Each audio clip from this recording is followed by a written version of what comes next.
39 દિવસનો પશ્ચિમ એશિયાનો એ સંગ્રામ જેમાં ખાડી દેશોને તો ભારે નુકસાન થયું છે, સાથે જ અમેરિકાને પણ ખૂબ મોટા પાયે નુકસાન થયું છે. અમેરિકાને થયેલા નુકસાન વિશે યુએસ કોંગ્રેસના અહેવાલમાં ખૂબ ચોંકાવનારા તારણ સામે આવ્યા છે. તો બીજી તરફ આંતરરાષ્ટ્રીય સમાચાર સંસ્થા CNN અનુસાર ઇઝરાયેલના વડાપ્રધાન બેન્જામિન નેતાન્યાહુ અને અમેરિકાના પ્રમુખ ડોનાલ્ડ ટ્રમ્પ વચ્ચે ઈરાનને લઈને મતભેદ સપાટી પર આવી ગયો છે. તો આવો જાણીએ સમાચાર વિસ્તારથી. નમસ્કાર, જમાવટ સાથે હું છું પાર્થ.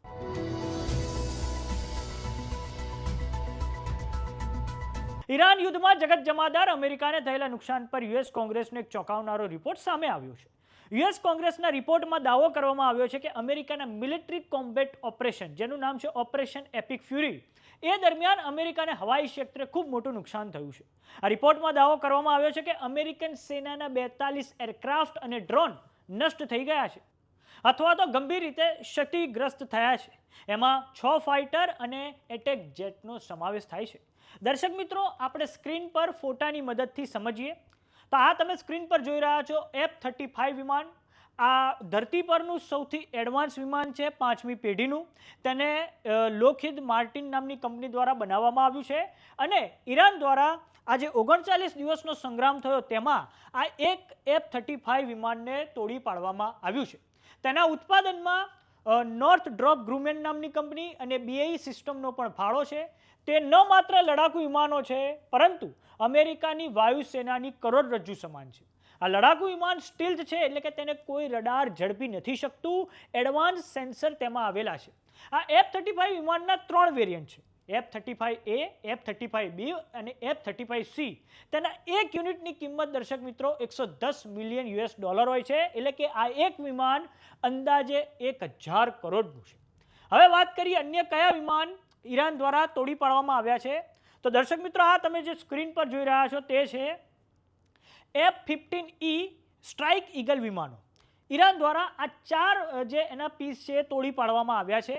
મેકડોનાલ્ડ ડગલાસ F-15 ઈગલ આ વિમાનોનું નામ છે.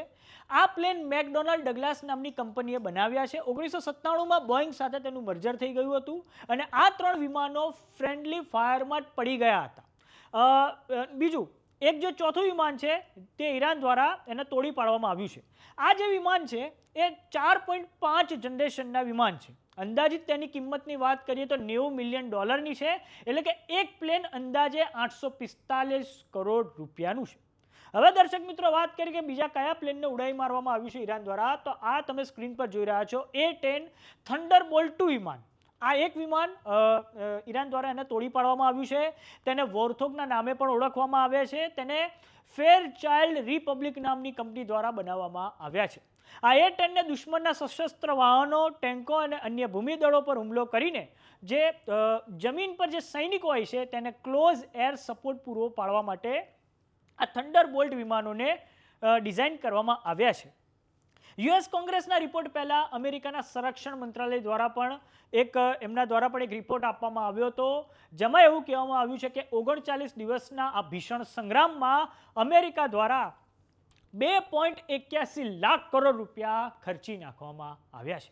હવે આપણે જાણીએ કે અમેરિકાને બીજા કયા ક્ષેત્રે સૌથી મોટું નુકસાન થયું છે. તો અમેરિકાને જો આના પછી, એટલે કે લડાકુ વિમાનો પછી જો સૌથી મોટું કોઈ નુકસાન થયું હોય તો તે ડ્રોન ક્ષેત્રે થયું છે. આ તમે સ્ક્રીન પર જોઈ રહ્યા છો MQ-9 રીપર ડ્રોન.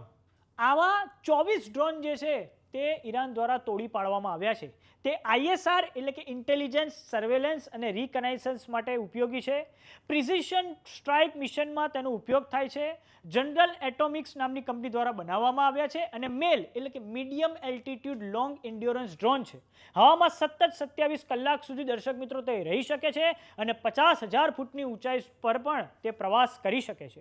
તેના એક યુનિટની કિંમત છે $30 મિલિયન, એટલે કે આ ડ્રોન દર્શક મિત્રો અંદાજ એક ડ્રોનનો ભાવ છે $282 કરોડ રૂપિયા. અને આપણે જણાવી દઈએ કે ભારતે પણ અમેરિકા પાસેથી આ MQ-9 રીપર ડ્રોન ખરીદેલા છે.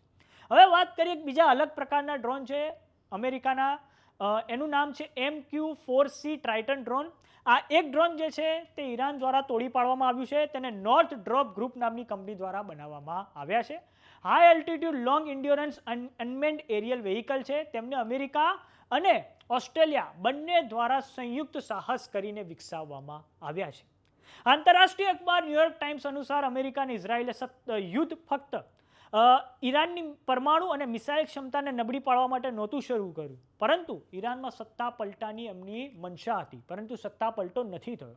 તો બીજી તરફ હવે અમેરિકાના પ્રમુખ ડોનાલ્ડ ટ્રમ્પ અને ઇઝરાયેલના વડાપ્રધાન બેન્જામિન નેતાન્યાહુ વચ્ચેના મતભેદો સપાટી પર આવી ગયા છે. સીએનએનના રિપોર્ટ અનુસાર નેતાન્યાહુ ઈચ્છે છે કે ઈરાન પર હુમલા ચાલુ જ રહે, જ્યારે ટ્રમ્પ હાલમાં વાતચીત અને ડીલને તક આપવા માંગે છે.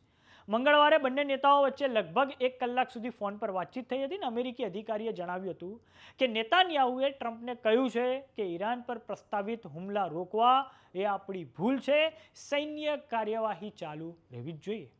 માટે હવે આગામી 24 થી 48 કલાક ખૂબ મહત્વના છે. જો ઈરાન અને અમેરિકા વચ્ચે કોઈ પણ પ્રકારના કરારો ન થયા, કાં તો ઈરાન અમેરિકાના પ્રસ્તાવોને ના સ્વીકાર કર્યો, તો ફરી એકવાર ઈરાન પર ભીષણ હુમલો થઈ શકે છે. અને આ માટેની તમામ માનસિક તૈયારીઓ ખાડી દેશો છે, સાઉદી અરેબિયા, કતાર, બહેરીન, કુવૈત અને ઓમાન દ્વારા અને યુએઈ દ્વારા પણ કરી લેવામાં આવી છે.